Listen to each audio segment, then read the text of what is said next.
দর্শক, আরজি করের ঘটনা আপনারা সকলেই জানেন। আরজি করের ঘটনাকে কেন্দ্র করে শুধু পশ্চিমবাংলায় আন্দোলনে তোলপাড় হয়েছিল এমনটা নয়, গোটা ভারতবর্ষের প্রতিটি প্রান্তের মানুষ এর ধিক্কার জানিয়েছিলেন, আন্দোলনে পা মিলিয়েছিলেন। কিন্তু দুর্ভাগ্যের বিষয়, তিলোত্তমা আজও বিচার পায়নি। তিলোত্তমার মা বাবারা আজও কাঁদছেন, চোখের জল ঝরাচ্ছেন। আপনারা সকলেই জানেন, আরজি করের ভেতরে তিলোত্তমাকে ধর্ষণ করা হয়েছিল, খুন করা হয়েছিল। আমাদের রাজ্যের প্রশাসন ওইটুকুনি করে ক্ষান্ত থাকেননি, সেই তথ্যকে লোপাট করার জন্য হাজার হাজার কোটি টাকা খরচ করেছেন। আজও তিলোত্তমার বিচার হয়নি। আজকে 2026 সালে বিধানসভার নির্বাচনের মুখোমুখি আমরা হয়েছি। ঠিক এই সময়ে তিলোত্তমার মা রাজ্য রাজনীতিতে এসেছেন। কি বলছেন সাংবাদিকদের মুখোমুখি হয়ে, আপনারা তিনার মুখ থেকেই তেনার বক্তব্যটা শুনে নিন। আমি কালকে ডিসাইড করেছি যে বিজেপির প্রার্থী হয়ে আমি দাঁড়াতে চাই। শেষ মুহূর্তে নয়, প্রথম থেকেই আমাদের বলা হচ্ছিল, কিন্তু আমি রাজি ছিলাম না। কিন্তু আমি দেখলাম যে নারীদের নিরাপত্তা এবং নারী সুরক্ষা আর যে রন্ধে রন্ধে পশ্চিমবঙ্গের দুর্নীতি, কোনো মানুষই ভালো নেই। তাই আমি এই তৃণমূলের পুরো মূলটাকেই উপড়ে ফেলার জন্য আমি বিজেপিতে যোগ দিয়েছি।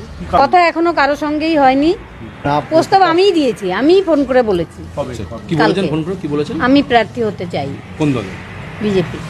এখন দেখছি সেটা খুব কঠিন হচ্ছে লড়াইটা, ওই জন্য বিজেপিতে যোগ দেওয়ার বিজেপিকে পছন্দ করলেন কেন? আপনার তো অন্য দল থেকে প্রস্তাব এসেছিল? হ্যাঁ, এসেছিল। পূর্ব দল থেকে প্রস্তাব এসেছিল। আমাদের মনে হয়েছে এখন বিরোধী পক্ষ হিসাবে বিজেপি ক্ষমতায় আসতে পারে, তাই আমরা বিজেপি। নির্বাচনে কোন কোন দল থেকে প্রস্তাব এসেছিল আপনাদের? ওটা সব দল থেকেই এসেছিল, সব। এটা আমার মনে হয়েছে বিচার পাওয়ার জন্য, আমার মেয়ের যে ন্যায় বিচার সেটা পাওয়ার জন্য আমাদের সাথেই থাকা দরকার। আপনি সিবিআই এর উপরে তো খবর উঠেছিলেন এক সময় যে সিবিআই কোনো কাজ করেনি, কেন্দ্র সেটা এখনো আমার আছে, সিবিআই কাজ করেনি।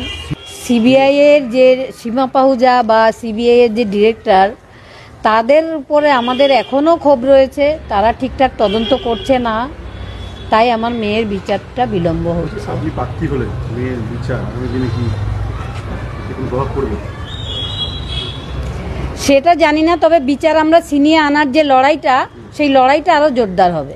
মানুষের চেতনা জাগানোর জন্য, মানুষ নিজের কতটুকু আমি পাওয়ার যোগ্য, কতটুকু যোগ্য না, সেটা মানুষ ভুলে গেছে। শিক্ষা নেই, পশ্চিমবঙ্গে শিক্ষা নেই, চাকরি নেই। আন্দোলনটা নারীদের সেফ এবং নারী সুরক্ষা, কর্মস্থলে নারীদের সুরক্ষা, এটার জন্যই আমার লড়াই থাকবে। যেমন আমার মেয়েটা যে দুর্নীতির শিকার হয়ে তার প্রতিষ্ঠানিক খুন হয়েছে, সেই যে পেন্ডুরামের বাক্সটা উঠে এসেছে, সেই বাক্সর কি আছে সেটা আমি দেখতে চাই। আপনি তো কি এবার তিলোত্তমা হিসেবে প্রার্থী হচ্ছেন, বিজেপি প্রার্থী হচ্ছেন? কাটা দিয়ে কাটা তুলবো আমি।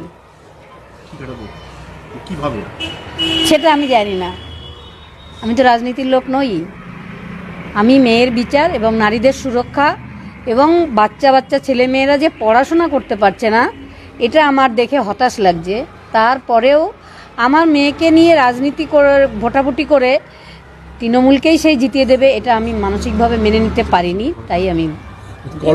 আপনারা শুনলেন দর্শক, তিলোত্তমার মা সাংবাদিকদের মুখোমুখি যে কথাগুলি বললেন, তিনি মূলত তিলোত্তমার বিচার পাওয়ার লক্ষ্যেই বিজেপি পার্টিতে যোগদান করেছেন।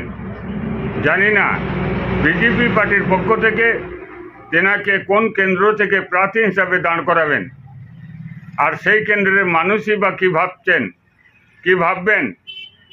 তিলোত্তমার মাকে ভোটে জিতিয়ে আমাদের রাজ্যের রাজ্য সরকারকে তথা আমাদের রাজ্যের সুপ্রিমো মমতা বন্দ্যোপাধ্যায়কে সঠিক জবাব দেবেন নাকি দেবেন না?